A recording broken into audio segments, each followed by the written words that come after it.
Assalamualaikum warahmatullahi wabarakatuh. Anak-anakku sekalian, selamat berjumpa kembali bersama dengan Ibu Mansyah. Pada kesempatan kali ini, kita akan belajar bahasa Indonesia untuk kelas 9 pada bab 3 yang akan kita bahas adalah menyusun cerita pendek. Anak-anakku, sebelumnya marilah sama-sama kita berdoa. Mudah-mudahan pelajaran ini bermanfaat untuk kita semua. Berdoa menurut keyakinan kita masing-masing dimulai. Anak-anak, mari sama-sama kita mengenal tujuan teks narasi. Kenapa teks narasi? Karena cerpen merupakan bagian dari teks narasi. Apa saja tujuannya?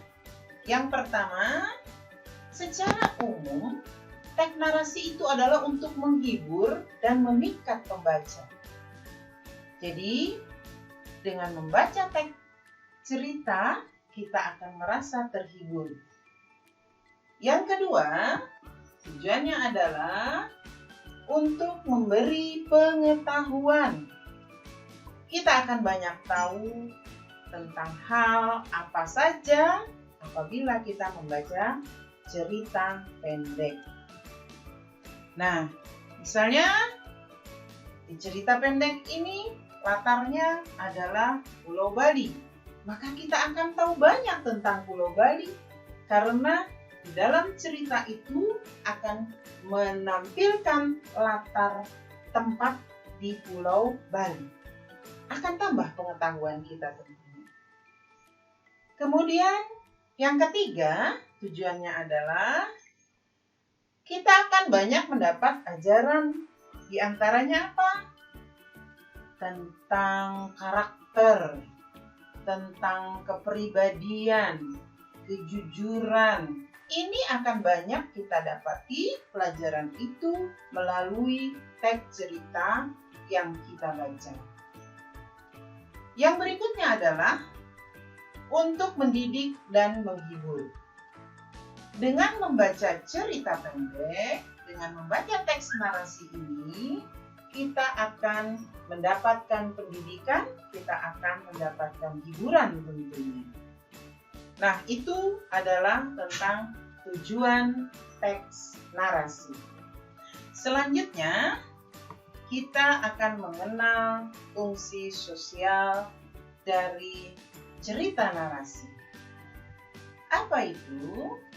Yaitu berfungsi untuk menceritakan peristiwa masa lalu untuk menghibur khalayak atau menghibur orang banyak. Jadi, peristiwa yang ada di dalam cerpen itu bisa jadi dia adalah merupakan kisah masa lalu. Nah, selanjutnya mari sama-sama kita lihat berapa tipe naratif itu. Kita akan coba lihat. Yang pertama adalah tipenya merupakan karya imajiner, yaitu satu karya yang lebih banyak membutuhkan daya imajinasi, daya khayal yang ada di otak kita. Karena itu, tipe yang pertama adalah merupakan imajinasi murni. Yang kedua adalah merupakan karya faktual. Cerita juga bisa merupakan karya nyata atau karya faktual. Tapi ada bagian keduanya, yaitu kombinasi antara faktual dan imajiner. Bagaimana itu? Kisah faktual yang diselingi dengan kisah imajinasi. Bisakah? Bisa saja. Ini namanya kreativitas dan itu harus bisa kita lakukan. Baiklah anak-anak, sekarang kita akan melihat contoh-contoh karya dari tipe yang tadi. Yang pertama adalah karya imajiner. Apa itu? Satu, cerita misteri. Sering kita baca cerpen tentang cerita misteri. Maka ini merupakan bagian dari imajinasi yang diberdayakan. Kemudian yang kedua adalah cerita fiksi ilmiah. Ilmiah, tapi dia adalah fiksi. Yang selanjutnya adalah cerita roman. Cerita tentang percintaan, ya. Cerita romantis. Itu adalah merupakan suatu karya imajinasi. Lalu ada cerita horor, cerita yang menyeramkan, ya. Suka anak-anak baca, itu merupakan daya imajinasinya. Dibuat begitu luar biasa sehingga orang bisa saja yang dibaca adalah tulisan, tapi dia merasa ketakutan. Kenapa? Karena ceritanya horor. Disitulah keberhasilan seorang pembuat cerita.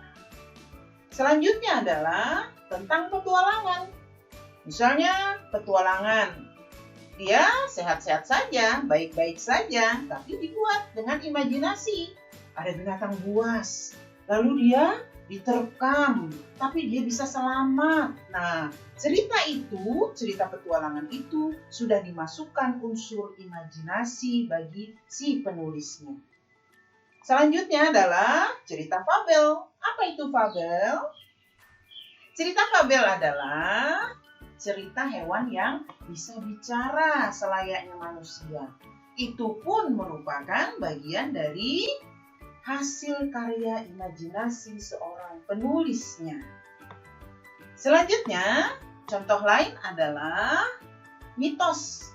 Seringkali kita mendengar cerita membuat kita jadi takut. Lalu ada logika yang ingin ikut campur. Ini benar gak sih? Ini benar gak sih? Nah, cerita itu kita sebut dengan mitos. Itu pun termasuk membutuhkan daya imajinasi seseorang. Selanjutnya adalah novel. Kalian banyak membaca novel. Ragam novel itu bisa jadi ada ragam roman, petualang, dan sebagainya. Semua itu novel. Biasanya kebanyakan adalah merupakan bagian dari memberdayakan unsur imajinasi yang ada di pikiran kita. Berikutnya adalah film. Film juga termasuk karya imajiner seseorang. Yang terakhir adalah drama. Masih ada drama. Drama ini adalah juga termasuk bagian dari karya imajinasi. Selanjutnya, yang terakhir adalah cerpen. Inilah cerpen yang sedang kita bahas. Cerpen ini juga nanti akan muncul daya imajinasi. Nah, itulah beberapa contoh karya imajiner. Selanjutnya kita akan memperhatikan contoh karya faktual yang merupakan bagian dari narasi. Apa itu? Yang pertama, biografi. Biografi ini adalah riwayat hidup seseorang yang ditulis oleh orang lain. Itu disebut biografi. Yang kedua adalah buku harian. Biasanya kalau kalian punya buku harian, kalian akan menuliskan apa adanya. Kalian akan menuliskan bagian-bagian yang pernah kalian lewati di dalam buku harian tersebut. Yang ketiga adalah buku cerita perjalanan, ya. Kalian membuat satu buku tentang perjalanan kalian, tapi tidak ada daya imajinasi. Maka itu adalah karya faktual kan. Berikutnya adalah autobiografi. Kalau tadi biografi itu adalah riwayat hidup seseorang yang ditulis oleh orang lain. Kalau autobiografi adalah riwayat hidup seseorang yang ditulis sendiri oleh orang tersebut. Yang berikutnya adalah sejarah. Kita sering membaca sejarah peperangan, membaca sejarah yang membuat kita menjadi begitu menghargai jasa para pahlawan kita. Nah, itu karya faktual yang dimuat dalam bentuk narasi. Nah, sudah 2 kita pelajari Ya, yang ketiga tadi tentunya adalah kombinasi antara faktual dan imajiner. Jadi ada peristiwa faktual lalu dibarengi dengan adanya unsur imajinasi di dalam karya tersebut. Ini yang namanya kombinasi. Selanjutnya, mari sama-sama kita mengenal unsur-unsur pembangun teks cerpen. Apa saja itu? Yang pertama adalah tema. Ya. Tema itu harus menjadi bagian secara keseluruhan. Jadi kalau tema itu bersifat umum. Misalnya, kita sudah baca cerita ini sampai selesai. Ketika ditanya, apa sih tema yang kamu baca dari cerita itu? Kamu akan menjawab, oh temanya ini tentang pendidikan. Kenapa? Dari awal yang kita baca sampai terakhir itu membahas tentang pendidikan seseorang. Ya. Yang kedua adalah alur cerita. Alur ini kita kenal ada alur maju, alur mundur, dan alur campuran. Alur maju adalah mulai tokoh ditampilkan sampai cerita itu selesai, itu kita sebut dengan alur maju. Alur mundur adalah pada saat tokoh itu bercerita sekarang, tapi dia menceritakan kisah masa lalunya. Lalu alur campuran yang bagaimana? Ada cerita dari masa sekarang, kemudian stop sampai kira-kira di sepertiga cerita, lalu kembali lagi menceritakan masa lalu, kemudian setelah masa lalu itu selesai, melanjutkan cerita ke masa yang berikutnya, masa yang akan datang. Itu namanya ceritanya menggunakan alur cerita campuran. Selanjutnya adalah penokohan. Penokohan ini adalah orangnya, ya. Jadi orang yang memerankan suatu tokoh itu disebutnya adalah penokohan. Kemudian latar, ya. Ibu ulangi sedikit, penokohan itu adalah orangnya, kemudian watak itu adalah karakter yang diperankan oleh tokoh tersebut. Jadi penokohan ini sangat berkaitan dengan karakter seseorang yang diperankan oleh tokoh tersebut. Selanjutnya adalah latar. Latar itu terdiri dari latar tempat, latar waktu, dan latar sosial. Yang terakhir adalah sudut pandang. Sudut pandang ini apa? Sudut pandang ini adalah sudut pandang bagaimana pengarang menempatkan posisinya di dalam karyanya. Apakah dia sebagai orang pertama? Kalau dia sebagai orang pertama, dia akan selalu menuliskan tokohnya itu adalah aku. Atau sudut pandang orang ketiga, yaitu pada sudut pandang orang ketiga ini, pengarang mempunyai dua peranan. Peranan pertama adalah dia sebagai pengamat. Dia akan menuliskan, misalnya, sudah hampir 15 menit, anak itu masih duduk termenung. Sebentar-sebentar ia berdiri, menoleh ke kiri dan ke kanan. Lalu dia memutar balikan badannya, seakan ada yang ia tunggu. Nah, itu adalah pengarang sedang mengamati tokohnya. Jadi dia sebagai pengamat. Kemudian yang kedua adalah kalau sudut pandang orang ketiga, pengarang ini menjadi orang yang serba tahu terhadap tokohnya. Apa misalnya? Dia akan mengatakan, betapa hancurnya hati Lula. Kenapa? Karena orang tuanya sudah dua-duanya meninggalkan dia. Ada rasa putus asa, ada rasa ingin bunuh diri. Dia marah kepada dirinya sendiri.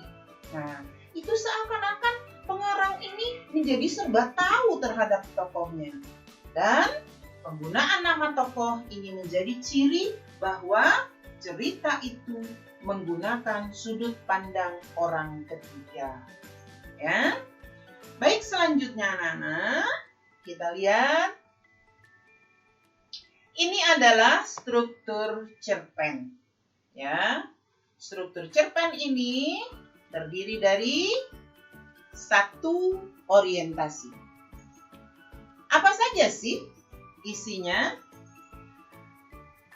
Pada bagian orientasi ini ada penentuan peristiwa, penentuan gambaran visual latar, penentuan gambaran visual waktu, kisah, dan juga sedikit memperkenalkan karakter dan arah menuju kepada komplikasi. Ini adanya di bagian orientasi. Jadi pengenalan, baru pengenalan. Struktur cerpen yang kedua adalah rangkaian peristiwa. Di dalam cerpen tersebut ada beberapa peristiwa yang dialami oleh tokoh yang kita buat. Misalnya, kalau kita mau membuat cerpen, kita rancang dulu. Nanti tokoh saya ini akan mengalami berapa peristiwa. Misalnya 3 kali peristiwa. Peristiwa pertama adalah dia pinjam sepeda dari temannya, lalu ia jatuh dari sepeda, lalu sepedanya rusak. Peristiwa kedua adalah sampai di rumah ia dimarahi oleh ibunya karena sudah membuat rusak sepeda temannya itu. Ya. Yang ketiga, peristiwa yang ketiga adalah, saya akan bikin tokoh saya ini tidak terima dinasihati ibunya. Nanti dia akan lari, tidak pulang, ya, sampai nanti dia lari ke rumah tua. Nah, di rumah tua itu akan ada apa? Itu akan mencapai klimaks dari cerita rangkaian peristiwa yang akan kita buat. Ya. Itu perlu untuk membuat rangkaian peristiwa. Jadi kisah itu berlanjut melalui serangkaian peristiwa-peristiwa yang tidak terduga. Yang ketiga adalah komplikasi. Apa itu komplikasi? Cerita ini bergerak seputar konflik atau masalah yang memengaruhi latar waktu dan karakter. Tokoh utama ini akan mengarah menuju kepada resolusi nanti. Ya. Jadi semua cerita ini bergerak sampai klimaks, kemudian peristiwanya akan mulai menurun. Ini ada di posisi struktur cerpen yang keempat, yaitu resolusi. Pada bagian ini, pengarang akan mencari solusi untuk memecahkan masalah atau tantangan berhasil dicapai. Inilah cara pengarang mengakhiri sebuah cerita. Jadi, kita mengenal struktur cerpen itu ada 4, yaitu orientasi, rangkaian peristiwa, komplikasi, dan resolusi. Nah, ini adalah tentang struktur cerpen. Anak-anakku sekalian, bagaimana kita mengetahui cerpen itu dan kita memahaminya dengan baik? Kita akan mencoba berlatih membuat simpulan. Kita akan menyimpulkan unsur-unsur cerita pendek. Apa saja sih biasanya unsur-unsur yang mau kita buat sebagai bentuk simpulan? Yang pertama adalah latar tempat. Kita harus tahu persis kejadiannya di mana. Latar waktu, kita juga harus tahu kapan waktunya. Latar sudut pandang. Kemudian karakter tokoh. Lalu alur. Alur ini juga bisa disebut dengan plot. Ya, jadi supaya kita ingat kalau nanti ada menggunakan istilah plot, dia itu termasuk adalah alur, maju, mundur, atau campuran. Semua itu kita cari di dalam cerpen tersebut. Kita kutip, kita tulis ya. Di dalam cerpen itu, oh ini tempatnya, ini latar waktunya. Bagaimana sudut pandang pengarangnya, dia sebagai orang pertama kah, kedua? Oh tidak, orang pertama atau orang ketiga. Nah, yang ketiga adalah membuat kesimpulan dan menuliskan bukti dari teks yang kita baca. Ini bisa kita gunakan dengan berlatih pada teks cerita yang berjudul Pohon Keramat. Ya, ini silahkan. Ibu akan memberikan tugas untuk kalian supaya bisa lebih memahami. Apa itu tugasnya? 1. Kamu baca cerpen di buku paket Bahasa Indonesia kelas 9 terbitan Kementerian Pendidikan dan Kebudayaan Republik Indonesia tahun 2019 halaman 53 sampai halaman 60. Di situ judulnya adalah Pohon Keramat. Tugas yang kedua, jawablah pertanyaan pada halaman 60. Ada 5 pertanyaan. Tugas yang ketiga, kamu buat simpulan ya, yang ada di halaman 61. Buat semuanya di dalam buku latihan, nanti bisa diserahkan kepada guru untuk diberi penilaian. Apakah kalian memahami dengan baik tentang pelajaran kita pada kesempatan ini, ataukah masih belum memahami? Kalau masih belum memahami, ulang kembali penjelasan dari ibu. Insya Allah pelajaran ini akan bermanfaat untuk kalian semua. Ya, baiklah anak-anakku sekalian. Sekianlah penjelasan dari ibu. Mudah-mudahan apa yang ibu sampaikan pada kesempatan kali ini bisa bermanfaat untuk kita semua dan bisa menambah pengetahuan tentang bagaimana menulis cerpen, tentang bagaimana memahami isi cerpen. Nanti kalian akan bisa menulis cerpen dengan baik. Selanjutnya, nanti akan ketemu dengan ibu melalui pembahasan struktur cerpen dan menelaah kebahasaan dari cerpen tersebut. Sekian, ibu ucapkan terima kasih. Wassalamualaikum warahmatullahi wabarakatuh.